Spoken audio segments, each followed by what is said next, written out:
Ah, il faut qu'on parle là. Qu'est-ce que ça veut dire? Qu'est-ce que c'est que ça?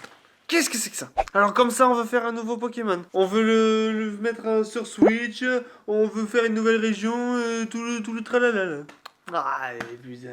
Mais j'adore cette idée putain. Bon même si ça commence à faire beaucoup. Mais vraiment c'est trop génial. Le 27 février, le trailer de la nouvelle version de Pokémon a été dévoilé. Pokémon épée et bouclier. Bon alors dit comme ça, on dirait que c'est des noms de fangame. Alors, ce qu'on sait déjà, grâce à ça, la région s'appelle Galar. Elle est inspirée du Royaume-Uni et la carte ressemble à ceci.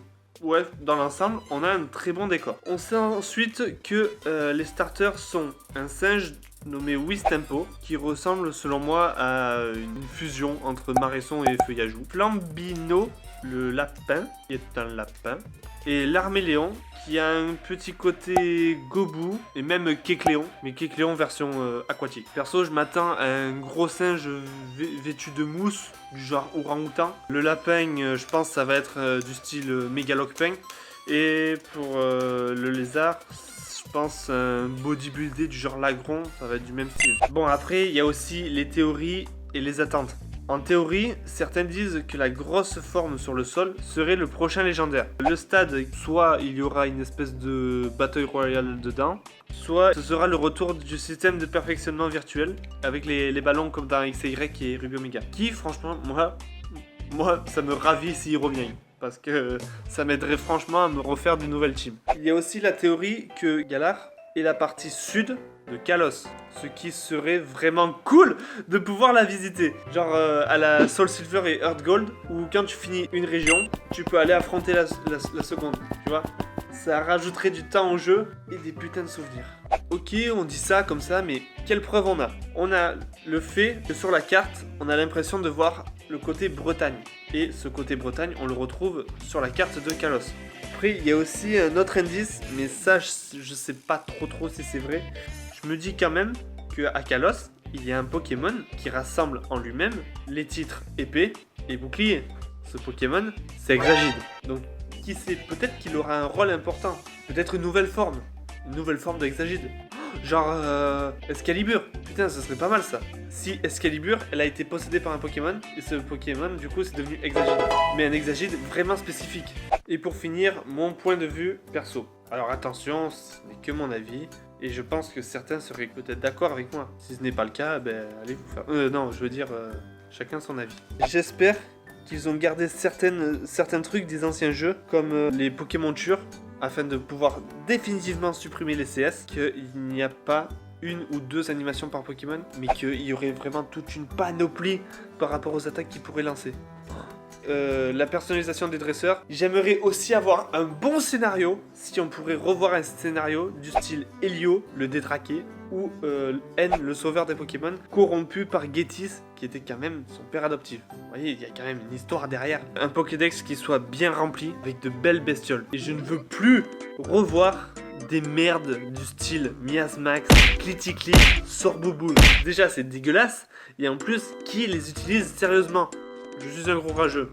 Je fais ce que je veux, c'est ma vidéo. Moi, par exemple, dans ma tête, je pense au Pokédex de Unis et Owen, avec des Pokémon du style Junko, Brassegali, Lagron, Grayena, Ninjask, Libégon, Dratak, Metalos, Elexprint, Zorwark, Majaspic, Clamiral, Zeblitz, Pyrax, Scalproie. Il y en a trop. C'est justement pour ça que j'adore ces régions. J'ai trop de Pokémon préférés dans ces régions-là. Et en plus, en vision 360. Genre, il n'y aurait pas qu'un plan drone qui suit le personnage, mais on pourrait changer d'angle vue et voir derrière nous, en l'air, sur les côtés, par terre. Après, j'aimerais aussi qu'il y ait de nouvelles méga évolutions. Parce que, attendez, sérieusement, à Unis et à Kalos, il n'y a que Namewi et Diancie qui ont eu droit. Moi, je trouve ça trop injuste. Personne, bon, peut-être Diancie, mais non, mais oui, j'ai jamais vu quelqu'un l'utiliser. Du coup, je m'attendrais tellement à ce que Unis, Kalos, ils gagnent des méga évolutions. Putain, vous imaginez croiser un méga Zorwark, méga Pagos, méga Exagide. Putain, là, il aurait pu avoir son rôle. Méga Flambuzard, méga Tréoxydre, méga Tranchodon. Oh putain, oh putain. J'espère aussi qu'on n'aura une liberté de mouvement et plus de difficultés que dans les récents Ultra Soleil et Ultra Lune. Parce que Motisma qui te répète sans arrêt où il faut que tu ailles pour faire avancer l'aventure et qui en plus te donne des Motisma gogo là, je sais plus quoi, qui te booste trop facilement ton Pokémon, ça devient trop facile. Elle est où la difficulté? Limite, ce serait trop bien si certains PNJ du genre top dresseur ou les champions d'arène, ils pourraient jouer strat. Vraiment comme nous en combat en ligne. Vu qu'il y a des tableaux que l'on trouve facilement sur internet, qu'on tape comment jouer machin, et ben les développeurs ils auraient pu s'inspirer. Enfin des choses qui handicaperaient notre équipe et qui nous forceraient à réfléchir par derrière, à développer de nouvelles stratégies, à créer de nouvelles équipes équilibrées. Et tout à l'heure je parlais de champions d'arène car oui, les arènes sont de retour. Mais qui dit qu'ils n'ont pas combiné les épreuves des dominants et les champions d'arène? Pour avoir le badge d'un type, il faudrait faire ses preuves devant un bon Pokémon, bien gros, sauvage, tout ça. Et ensuite, combattre un spécialiste du type en question. Et une fois qu'on a battu les deux, là oui, on pourrait mériter son badge. Ah, tellement de rêves. Si seulement ça pourrait être possible. Enfin bon, je rêvasse. Faut que j'attende la fin de l'année pour pouvoir y jouer, putain! Pas de spoil, s'il vous plaît. Ne m'envoyez pas des messages. J'aimerais garder la surprise, comme quand j'ai découvert Unis, moi tout seul, sans être spoilé par toutes les pubs. Je voulais faire un point par rapport à ça, parce qu'en tant que dresseur depuis la 3e voire 4e génération, je connais le Pokédex par cœur. Donc c'est vrai qu'en voir de nouvelles espèces, ce serait tarpin classe. En tout cas, je vous dis à bientôt, on se retrouve pour de prochaines vidéos, et bye tout le monde!